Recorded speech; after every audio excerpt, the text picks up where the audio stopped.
Everyone, welcome to my YouTube channel UPSC with Rashmi. आज हम 11th class की economy का जो एनसीईआरटी की इकोनॉमिक्स है उसका चैप्टर नंबर 1 डिस्कस करेंगे। तो चैप्टर नंबर 1 है हमारा स्वतंत्रता की पूर्व संध्या पर भारतीय अर्थव्यवस्था। यह 11th क्लास की इकोनॉमिक्स की एनसीईआरटी का चैप्टर नंबर 1 है जो कि बहुत ही इम्पोर्टेंट है। आपको प्रीलिम्स एग्ज़ाम के पहले एनसीईआरटी कंप्लीट करनी है, जिसमें आपको इकोनॉमिक्स की एनसीईआरटी तो ज़रूर ही कंप्लीट करनी है। तो इसमें हम क्या देखेंगे? इसमें हम देखेंगे कि किस प्रकार से जो हमारी भारतीय अर्थव्यवस्था थी वो स्वतंत्रता से पहले कैसी थी। भारतीय अर्थव्यवस्था में स्वतंत्रता से पहले जो भारत स्वतंत्र हुआ 15 अगस्त 1947 को, तो उस समय भारतीय अर्थव्यवस्था की क्या परिस्थिति थी, भारतीय अर्थव्यवस्था में किस तरह की परिस्थितियाँ थी, किस प्रकार की समस्याएं थी जिनका हमें स्वतंत्रता के बाद समाधान करना था, वो सब हम इस चैप्टर में डिस्कस करेंगे। क्योंकि बाद में हमने क्या योजनाएं अपनाई हैं अपनी अर्थव्यवस्था के विकास के लिए, उन्हें जानने से पहले हमें ये जानना जरूरी होगा कि भारतीय अर्थव्यवस्था आखिर स्वतंत्रता के समय कैसी थी। तो शुरू करते हैं आज का चैप्टर।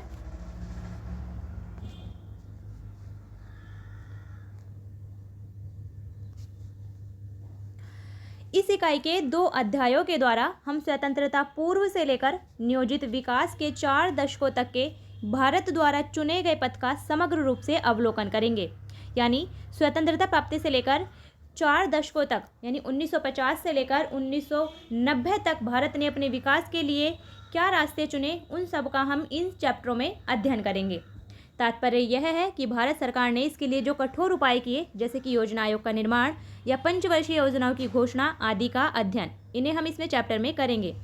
पंचवर्षीय योजनाओं के समग्र अवलोकन तथा नियोजित विकास की विशेषताओं और परिसीमाओं के मूल्यांकन का अध्ययन इस इकाई में किया गया है। चैप्टर 1 है स्वतंत्रता की पूर्व संध्या पर भारतीय अर्थव्यवस्था। इस अध्याय को पढ़ने के बाद आप स्वतंत्रता प्राप्ति के समय वर्ष 1947 में भारत की अर्थव्यवस्था की दशा के बारे में जानेंगे।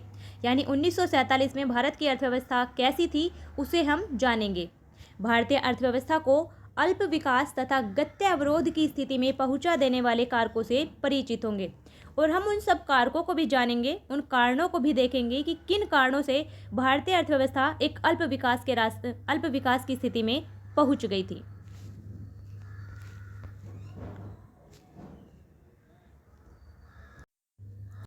यहाँ एक कथन है विक्टर अलेक्जेंडर ब्रूस, जो कि 1894 में ब्रिटिश इंडिया के वायसराय थे। ये भारत के महत्व को जानते थे। इन्होंने भारत के महत्व को ध्यान में रखते हुए एक वक्तव्य दिया था। ये कहते हैं कि भारत हमारे साम्राज्य की धुरी है। यदि हमारे साम्राज्य का कोई राज्य अलग हो जाता है तो हम जीवित रह सकते हैं, लेकिन यदि हम भारत को खो देते हैं तो हमारे साम्राज्य का सूर्य अस्त हो जाएगा। यानी विक्टर अलेक्जेंडर ब्रूस, जो कि 1894 में ब्रिटिश इंडिया के वायसराय थे, उनका ये कथन था। तो ये बताता है कि भारत अंग्रेजों के लिए कितना महत्वपूर्ण था। भारत की संपन्नता उस समय विश्व प्रसिद्ध थी और इसीलिए अंग्रेज भारत को खोना नहीं चाहते थे। तो ये वक्तव्य आपको ध्यान रखना है, इसे आप अपनी आंसर राइटिंग में ऐसे में यूज कर सकते हैं। अब देखते हैं परिचय। भारत का आर्थिक विकास विषयक इस पुस्तक का मूल उद्देश्य आपको भारतीय अर्थव्यवस्था की मूलभूत विशेषताओं की जानकारी देना और स्वतंत्रता प्राप्ति के बाद से हुए विकास से अवगत कराना है। यानी इस चैप्टर में हम क्या पढ़ेंगे? इस चैप्टर में हम जानेंगे कि भारतीय अर्थव्यवस्था की क्या विशेषताएं हैं और स्वतंत्रता प्राप्ति के बाद से अब तक भारतीय अर्थव्यवस्था में क्या विकास हुआ है। यद्यपि देश की वर्तमान अवस्था तथा भविष्य की संभावनाओं पर चर्चा करते समय उसके आर्थिक अतीत पर ध्यान देना भी उतना ही महत्वपूर्ण होगा। इसलिए हम अपनी चर्चा का आरंभ स्वतंत्रता से पूर्व देश की अर्थव्यवस्था की स्थिति से कर रहे हैं। यानी हम जब देश की वर्तमान अर्थव्यवस्था की बात करते हैं या फिर भविष्य की संभावना तलाशते हैं तो उससे पहले हमें अपने अतीत पर भी ध्यान देना होगा। हमें अतीत में भी जानना होगा कि अतीत में भारतीय अर्थव्यवस्था कैसी थी और उस पर क्या प्रभाव पड़े। इसी क्रम में हम उन सब बातों की भी स्पष्ट पहचान करेंगे जिन्होंने स्वतंत्र भारत के विकास की रणनीतियों का निर्धारण करने में महत्वपूर्ण योगदान दिया। तो जब हम अतीत की अर्थव्यवस्था को जानेंगे तभी हम ये जान सकते हैं कि स्वतंत्र भारत में विकास के लिए हमने जो नीतियाँ अपनाई थी वो सही थी या नहीं, और ऐसी नीतियाँ हमने क्यों अपनाई, क्या कारण थे। भारतीय अर्थव्यवस्था की वर्तमान संरचना कोई आज की नहीं है, यानी भारतीय अर्थव्यवस्था कोई एक दिन में रची हुई व्यवस्था नहीं है। इसके मूल सूत्र तो इतिहास में बहुत गहरे हैं, विशेष रूप से उस अवधि में जब भारत 15 अगस्त 1947 को स्वतंत्रता प्राप्ति के पूर्व 200 वर्षों तक ब्रिटिश शासन के अधीन रहा था। भारत में ब्रिटिश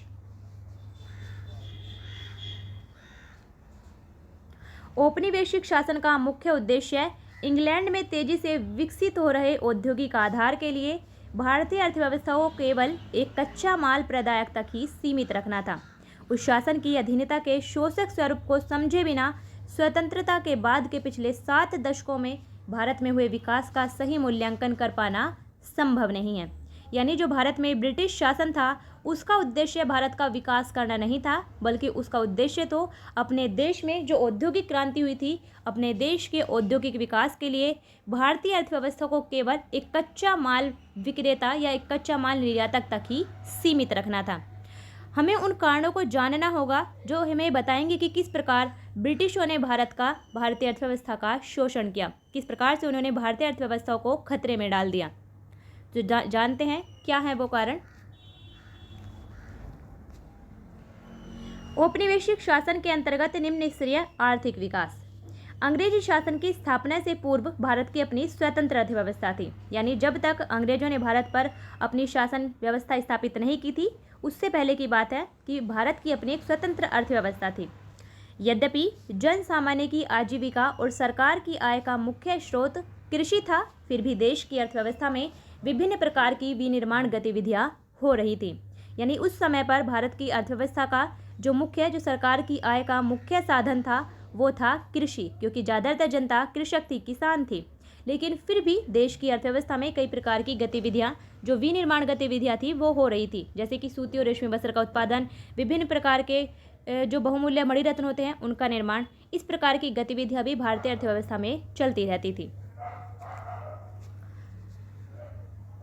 सूती और रेशमी वस्त्रों, धातु आधारित तथा बहुमूल्य मणिरत्न आदि से जुड़ी शिल्प कलाओं के उत्कृष्ट केंद्र के रूप में भारत विश्व भर में सुविख्यात हो चुका था। भारत में बनी इन चीजों की विश्व के बाजारों में अच्छी सामग्री के प्रयोग और उच्च स्तर की कलात्मकता के आधार पर बड़ी प्रतिष्ठा थी। यानी भारत की चीजों की विश्व बाजार में एक व्यापक मांग थी। आपको ये जानकर आश्चर्य होगा कि जब अंग्रेज भारत आए थे तो उस समय भारत में की जो विश्व व्यापार में हिस्सेदारी थी वो लगभग 33% थी।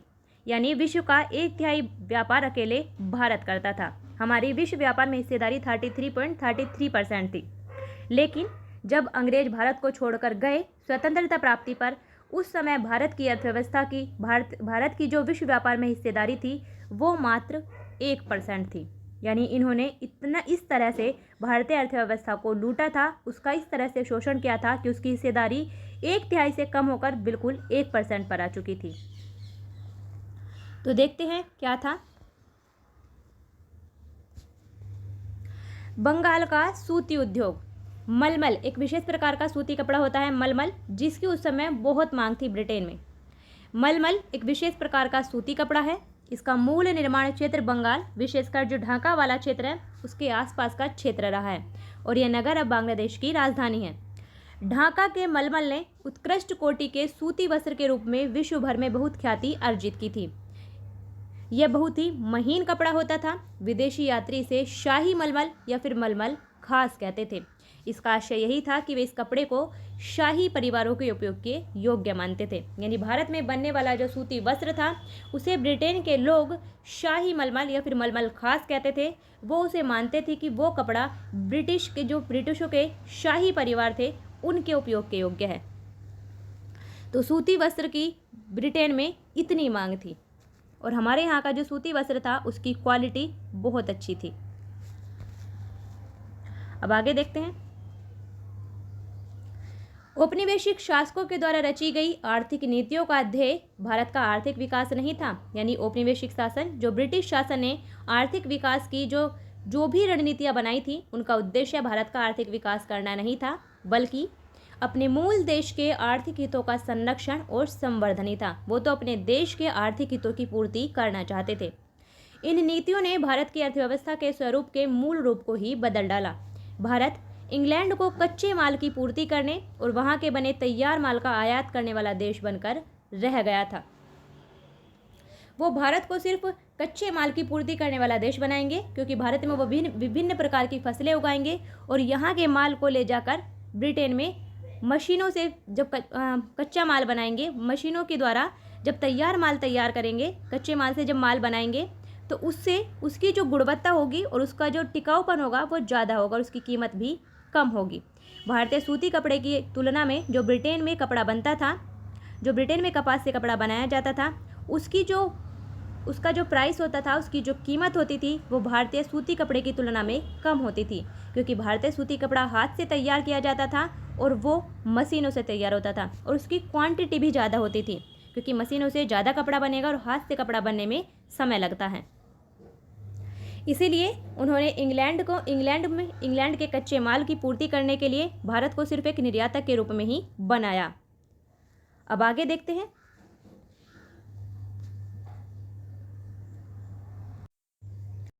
स्वाभाविक ही था कि औपनिवेशिक शासकों ने कभी इस देश की राष्ट्रीय और प्रति व्यक्ति आय का आकलन करने का भी ईमानदारी से कोई प्रयास नहीं किया और वे ऐसा करेंगे भी नहीं, क्योंकि उससे सही आंकड़े आएंगे। जब डेटा आता है तो उससे सच्चाई का पता लगता है। कुछ लोगों ने निजी स्तर पर आकलन किए, पर उनके अनुमानों में बहुत विसंगतियां और आपसी मतभेद थे, क्योंकि जब कोई सरकार किसी चीज़ के आंकड़े इकट्ठे करती है तो वो व्यापक स्तर पर उसका पहले सर्वेक्षण करती है, लेकिन जब कोई एक व्यक्ति डाटा इकट्ठा करता है तो उसमें आपसी मतभेद होने जायज़ हैं, क्योंकि वो बड़े पैमाने पर कोई सर्वे नहीं कर रहे हैं, वो छोटी मोटी जगह पर सर्वे करके अपना डाटा देंगे। तो इसलिए उनमें बहुत सारी विसंगतियाँ यानी उनमें बहुत सारी कमियाँ थीं और उनमें आपसी मतभेद भी थे। जैसे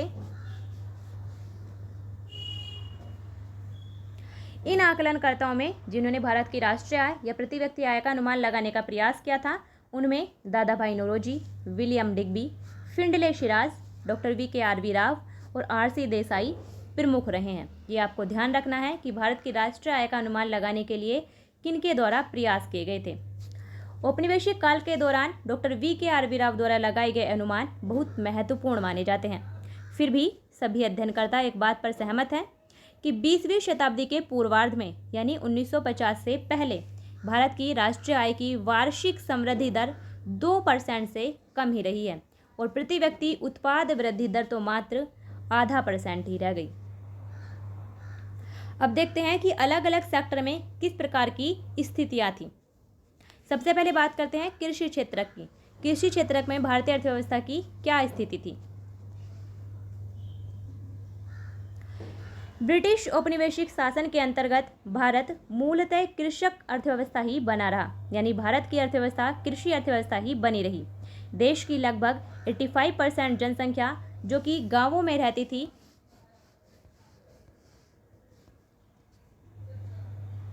प्रत्यक्ष या अप्रत्यक्ष रूप से यानी प्रत्यक्ष या परोक्ष रूप से कृषि के माध्यम से ही अपनी रोजी रोटी कमा रही थी। तो ब्रिटिश काल में भारत की लगभग 85% जनसंख्या कृषि पर निर्भर थी। एक बड़ी जनसंख्या का व्यवसाय होने के बाद भी कृषि क्षेत्र में गतिहीन विकास की प्रक्रिया चलती रही। बेशक भारत की 85% जनसंख्या कृषि पर निर्भर थी, लेकिन उसके बाद भी कृषि क्षेत्र में कोई विकास नहीं हुआ, उत्पादन में कोई भी वृद्धि नहीं हुई थी। यही नहीं, अनेक अवसरों पर उसमें अप्रत्याशित ह्रास यानी गिरावट भी अनुभव की गई। भले ही कृषि अधीन क्षेत्र के प्रसार के कारण कुल कृषि उत्पादन में वृद्धि हुई हो, किंतु कृषि उत्पादकता में कमी आती रही। यानी जो कृषि का क्षेत्र था, जब उसका विस्तार हुआ तो कृषि के क्षेत्र के विस्तार होने के कारण बेशक हमारे उत्पादन में वृद्धि हुई, लेकिन जो प्रति एकड़ उत्पादन था उसमें कमी आती रही। कृषि क्षेत्र की गतिहीनता का मुख्य कारण था औपनिवेशिक शासन के द्वारा लागू की गई भू व्यवस्था प्रणाली। आज के समस्त पूर्वी भारत में, जो समय बंगाल प्रेसिडेंसी कहा जाता था, लागू की गई जमींदारी व्यवस्था में तो कृषि कार्यों से होने वाले समस्त लाभ को जमींदार ही हड़प जाते थे। तो उस समय पूर्वी बंगाल, जिसे हम कहते थे बंगाल प्रेसिडेंसी, वहाँ जमींदारी व्यवस्था लागू की गई थी। जिसमें जमींदारों को किसानों से राजस्व वसूली कर उसका 10/11 भाग सरकार को देना होता था और 1/11 भाग अपने पास रखना होता था अपनी सेवाओं के लिए। तो भारत में जो भारत के कृषि क्षेत्र की गतिहीनता का मुख्य कारण था वो था औपनिवेशिक शासन के द्वारा लागू की गई ये भू व्यवस्था, जमींदारी प्रणाली। क्योंकि जमींदारों ने कभी भी कृषि क्षेत्र में निवेश करने के बारे में सोचा ही नहीं। उनका मुख्य उद्देश्य तो अधिक से अधिक लगान वसूल करना था।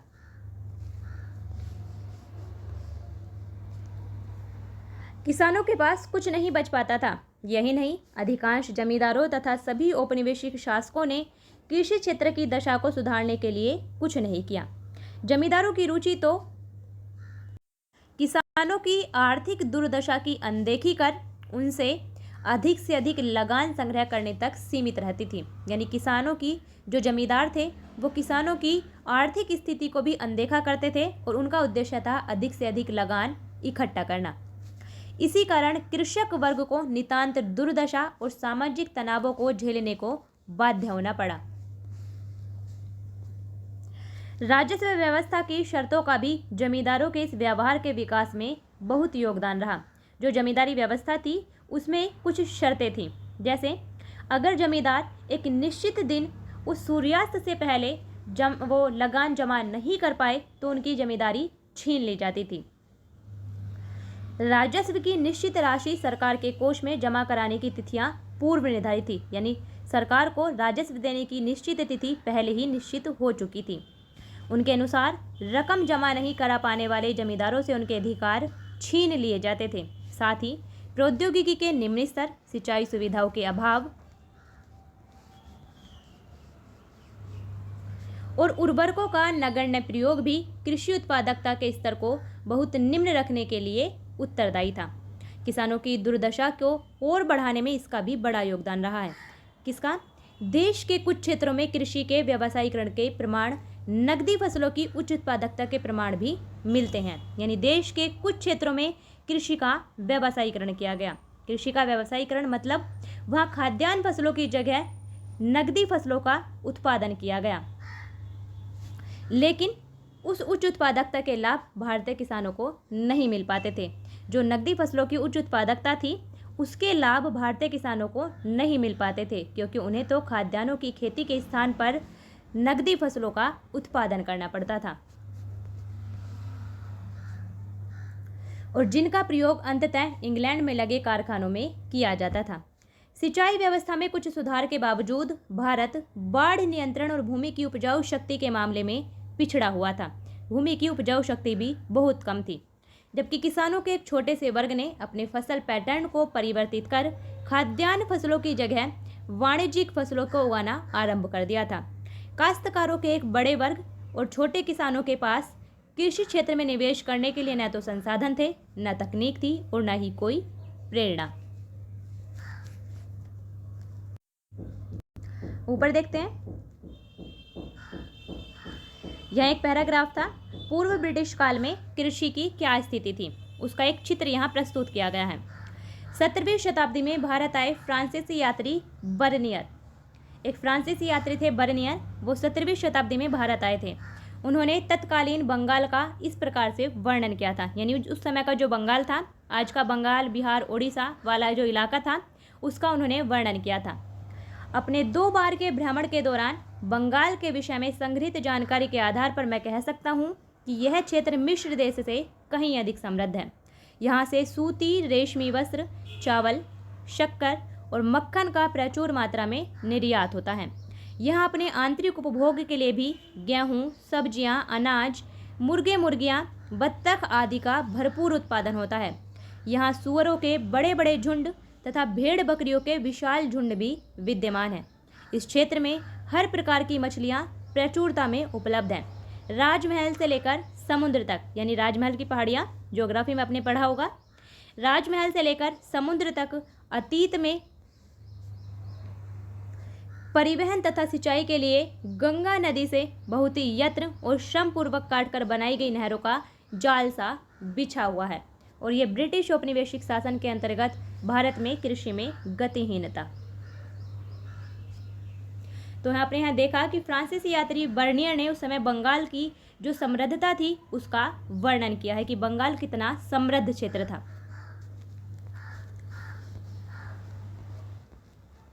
यहाँ आपको कुछ याद रखना है, यहाँ आपको कुछ पुस्तकों के नाम याद रखने हैं, सीधा जोड़ी बनाने का सवाल बन सकता है। जैसे इंडिया डिवाइडेड, इंडिया डिवाइडेड पुस्तक के लेखक थे डॉक्टर राजेंद्र प्रसाद।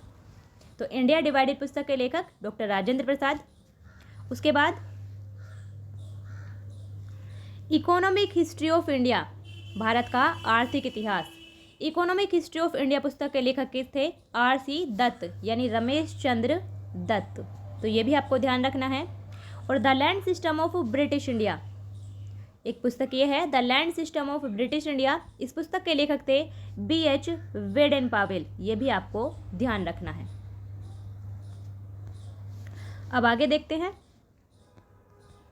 अब बात करते हैं औद्योगिक क्षेत्र की। कृषि क्षेत्र में हमने देख लिया कि कृषि क्षेत्र में किस तरह की स्थिति थी। अब बात करते हैं औद्योगिक क्षेत्र की।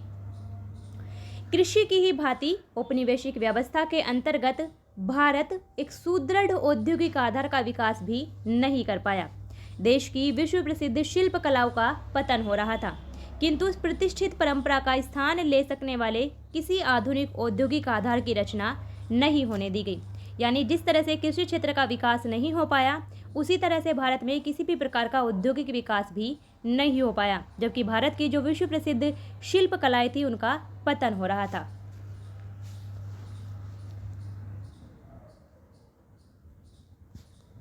और इसके पीछे क्या था? इसके पीछे विदेशी शासकों का दोहरा उद्देश्य था। क्या? एक तो वे भारत को इंग्लैंड में विकसित हो रहे आधुनिक उद्योगों के लिए कच्चे माल का निर्यातक बनाना चाहते थे, और दूसरा वे उन उद्योगों के उत्पादन के लिए भारत को ही एक विशाल बाजार भी बनाना चाहते थे। इस प्रकार उन उद्योगों के प्रसार के सहारे वे अपने देश यानी ब्रिटेन के लिए अधिकतम लाभ सुनिश्चित करना चाहते थे। तो ब्रिटिश शासन का क्या उद्देश्य था, जिसके कारण उन्होंने भारत में औद्योगिक विकास नहीं होने दिया, औद्योगिक विकास में कोई रुचि नहीं दिखाई? उसका कारण था कि वो भारत को इंग्लैंड में जो औद्योगिक विकास हो रहा था उसके लिए कच्चे माल का निर्यातक बनाना चाहते थे, और दूसरा वे अपने कच्चे जो उनका माल था, कच्चे माल से जो माल तैयार करते थे उस माल के लिए वो भारत को ही एक बाजार भी बनाना चाहते थे। इसीलिए उन्होंने भारत में औद्योगिक विकास में कोई भी रुचि नहीं दिखाई।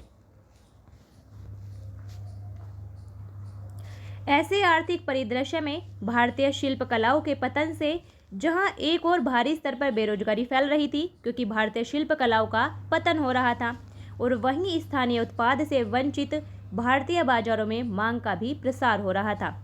इस मांग को इंग्लैंड से सस्ते निर्मित उत्पादों के लाभपूर्ण आयात के द्वारा पूरा किया गया। तो भारत में जो मांग बन रही थी, जो मांग का प्रसार हो रहा था, उस मांग को पूरा किया गया इंग्लैंड में निर्मित किए गए उत्पादों के द्वारा। यद्यपि 19वीं शताब्दी के उत्तरार्ध में यानी 1950 के बाद भारत में कुछ आधुनिक उद्योगों की स्थापना होने लगी, यानी स्वतंत्र भारत में कुछ आधुनिक उद्योगों की स्थापना होने लगी, नहीं 19वीं शताब्दी मतलब 1850 के बाद, किंतु उनकी उन्नति बहुत ही धीमी रही। प्रारंभ में तो यह विकास केवल सूती वस्त्र और पटसन उद्योग को ही प्रारंभ करने तक सीमित था। प्रारंभ में जो उद्योगों की स्थापना हुई वो सूती वस्त्र के क्षेत्र में और पटसन उद्योगों के क्षेत्र में हुई थी। सूती कपड़ा मिलें प्राय भारतीय उद्यमियों के द्वारा ही लगाई गई थी। सूती कपड़ा मिलों की जो स्थापना की गई थी भारत में, वो भारतीय उद्यमियों के द्वारा ही लगाई गई थी, और ये देश के पश्चिमी क्षेत्रों, जिनमें आज के महाराष्ट्र और गुजरात हैं, देश के पश्चिमी क्षेत्रों में ही अवस्थित थी। पटसन उद्योग की स्थापना का श्रेय विदेशियों को दिया जा सकता है। तो ये पॉइंट आपको ध्यान रखना है कि भारत में पटसन उद्योग की स्थापना का श्रेय किसे जाता है? विदेशियों को, यानी अंग्रेजों को। यह उद्योग केवल बंगाल प्रांत तक ही सीमित रहा।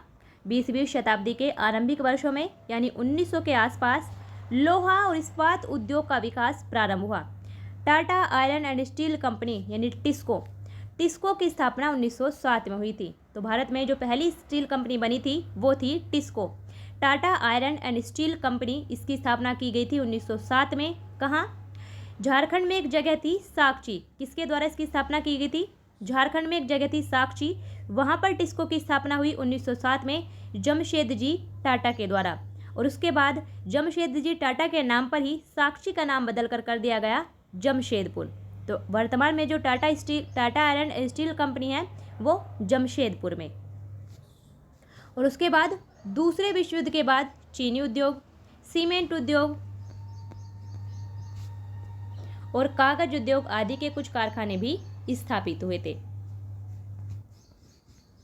यहाँ आपको देखना है जो टाटा आयरन स्टील कंपनी यानी टिस्को है उसकी स्थापना जमशेदपुर में की गई थी, जो कि वर्तमान झारखंड राज्य में है। पहले जमशेदपुर का नाम था साक्षी, जमशेदजी टाटा के नाम पर इसका नाम रख दिया गया जमशेदपुर।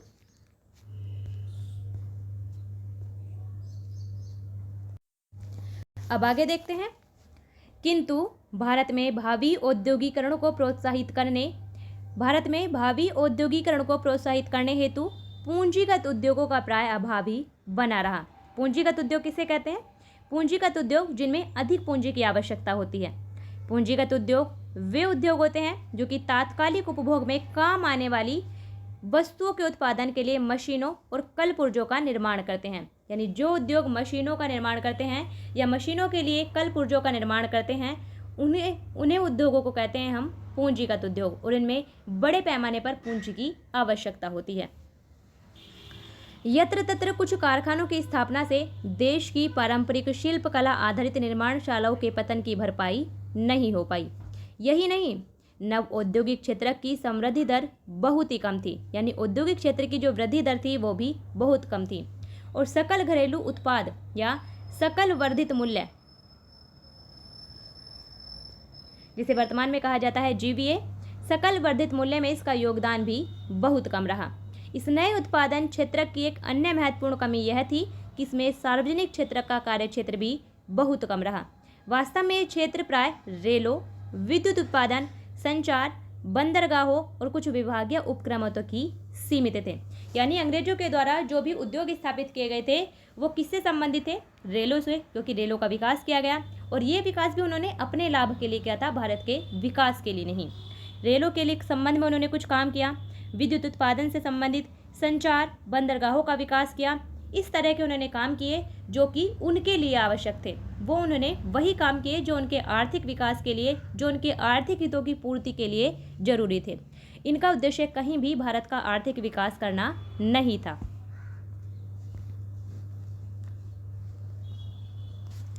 तो अब हमने देख लिया औद्योगिक क्षेत्र। कृषि क्षेत्र क्या था, कृषि क्षेत्र की कैसी स्थिति थी, औद्योगिक क्षेत्र की कैसी स्थिति थी। अब देखते हैं विदेशी व्यापार की क्या स्थिति थी। प्राचीन समय से ही भारत एक महत्वपूर्ण व्यापारिक देश रहा है, किंतु औपनिवेशिक सरकार द्वारा अपनाई गई वस्तु उत्पादन, व्यापार और सीमा शुल्क की प्रतिबंधकारी नीतियों का भारत के विदेशी व्यापार की संरचना, स्वरूप और आकार पर बहुत प्रतिकूल प्रभाव पड़ा।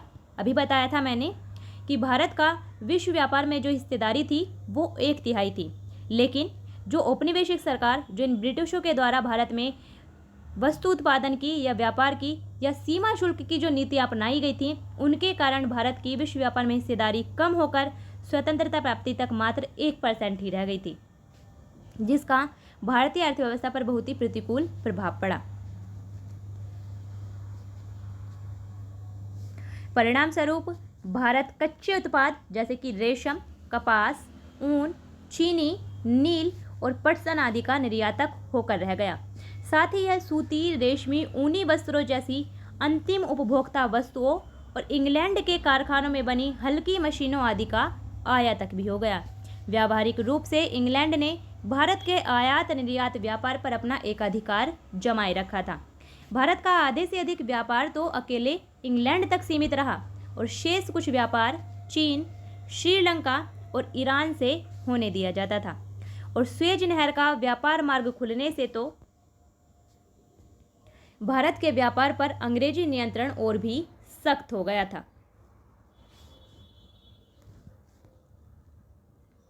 अब इसके आगे देखते हैं।